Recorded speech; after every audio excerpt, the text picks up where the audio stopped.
چی ئەترسیت؟ یعنی پێت وایە خوای پەروەردگار نانی تۆ نایەت؟ یعنی پێت وایە خوای پەروەردگار ڕزقی تۆی کەم کردووە ئیتر تەواو تۆ ئەکەویتە سەر جادە و ئەکەویتە سوالکردن؟ ئەم ترسە بۆ؟ بەڕێزەکەم وەڵڵاهی ئەم هەناسەیە ئەم ئۆکسجینە چۆن خوای پەروەردگار دابینی کردووە؟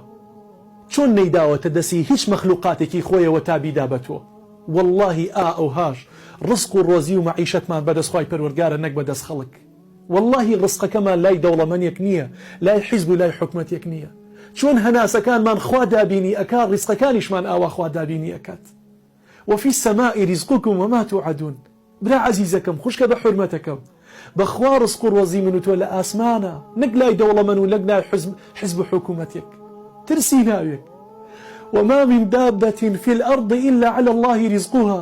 بخوا هرچی حشره و هرچی دووپێ و هەرچی چوارپێ و خوشۆکێکەیە لەسەر ئەم زەویە ئەوەی ناوی ڕوح لەبەر و زیندەوەر بێت خوای پەروەردگار خۆی ڕزقەکەی دابین کردووە، خۆی ڕۆزی داوە، خۆی هەناسەی ئەداتێ، خۆی بژێوی ژیانی بۆ دابین کردووە، نەک مەخلوقات ڕزقی مەخلوقات بات. بەڕێزانم هەندێ حەشەرە هەیە، هەندێ مەخلوقاتی ئەوەندە لاوازە، ئەوەندە بچووکە ناتوانێت بژێوی ژیانی خۆی بکاتە سەر پشتی خۆی هەڵیگرێت. وەکو خوای گەورە فەرمیێ وەکەئەیٍ من دابەة لا تحمل رزقها. چەندین مەخلوقاتی ئەوەندە لاواز و بچووک دروستم کردوون ناتوانن لەسەر پشتی خۆیان ڕزق و بژێوی خۆیان دابینکەن هەڵگرن. الله يرزقها وإياكم. خوای گەورە ڕزقی ئەویش ئەدات، نانی ئەویش ئەدا و نانی ئێوەش ئەدات. بۆیە بەڕێزانم ئەوە گەورەترین بێئیمانیە، لاوازی عەقیدەیە تۆ لە بژێوی و لە معاش و لە ڕزق و ڕۆزی خۆت بترسیت. مێرولە چەند بچووکە ئازیزانم دەی خوا ڕزقی هەیات. جارێکان پێغەمبەر سولەیمان سەلامی خوای لێبێ مێرولەیەکی بینی دەستی بردووە بۆ دەنکە گەنمیەک و ڕای ئەکێشێ و بۆ ناو کوونەکەی بەرێت.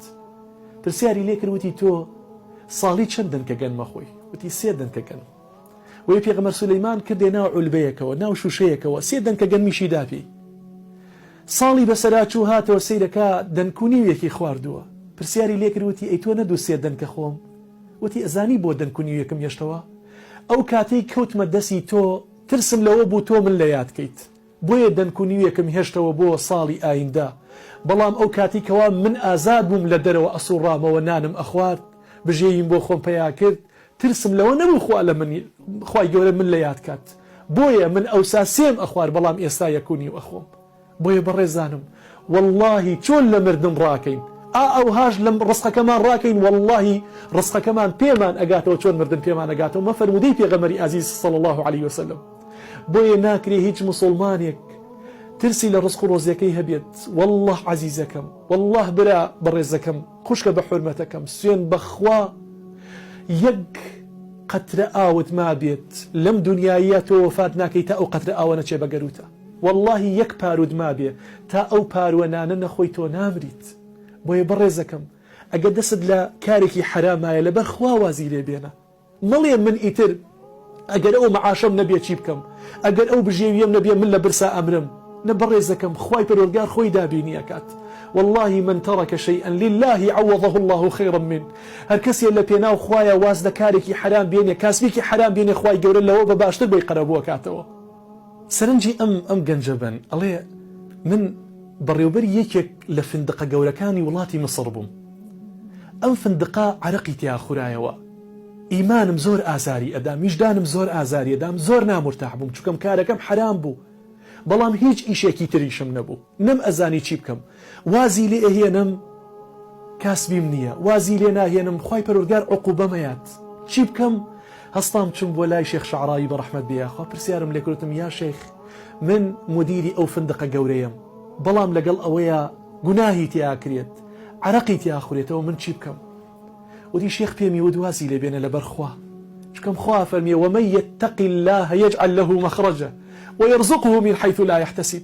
بەخوا تەقوای خواتە بێ، واز دەم کارە بێنە، کارێکی حەڵاڵی تر بکە، واللهی خوای گەورە دەرگایەکی زۆر گەورە و فراوانترت بۆ کاتەوە. ئەم گەنجە ئاڵێ تەواو بڕیارم دا واز بێنم، وەرەقە و قەڵەمم هەڵگرت چوون بۆ مەکتەبەکەم لە ناو فندقەکەیە، دەسم کرد بە نووسین فڵانی کوڕی فڵان من لە بەرواری ئیمڕۆوە دەست دە کارەکەم هەڵەگرم. وتی واللهی یەشتا نووسینەکەم تەواو نەکرد بوو جەڕەسی مۆبایلەکەم لێدا هەڵم گر سێرەکەم مدیری شەریکەکەیەکەوە منی تەعین کردووە ئەلەو شوێنەیەکەوە من ببم بە بەڕێوەبەری ئەم فندقە پێمی وت تۆ نەقل کراوی بۆ شاری مەدینەی منەوەڕە یا ئەڵڵا بۆ کۆ بۆچی شوێنێ بۆ فندقێک کەوا بە دیار مزگەوتەکەی پێغەمبەری خوایە صلی الله عليه وسلم حجاج و معتەمیر عەمرەکاران و حجاجەکانی ماڵی خوا دێن ئەلەو شوێنەیە ئەمێنەوە تۆ ئەبێ بڕۆی ببی بە بەڕێوەبەری ئەو شوێنە و موچەکەشت بەرز کرایەوە ڕوتبەکەشت ڕاتبەکەشت کورسیەکەشت بەرز کرایەوە ئەمەیە بەڕێزانم ومن يتق الله يجعل له مخرجا بۆیە هەر بەڕێزێک ئەگە دەستی لە حرامایە کاسبێکی حرامی هەیە موچەیەکی حرامی هەیە باوازی لێبێنە لە بەرخوا پێت وا نەبێت ئەگەر واز لەو کارە بێنی تۆ لە برسامریت ئەگەر واز لەو کارە بێنیت ئیتر تۆ ڕزق و بژێوی ژیانت کەس ئەبێت و لاواز ئەبێت و نامێنێتەوە نا وفي السماء رزقكم وما توعدون سوێن بەخوا ڕزقی ئێمە لە لای خوای پەروەردگارە خوای گەورە خۆی سوێنی خواردووە ڕزقی ئێوە ئەدەم هەتاکم سەر بەلاشەتانەوە بێت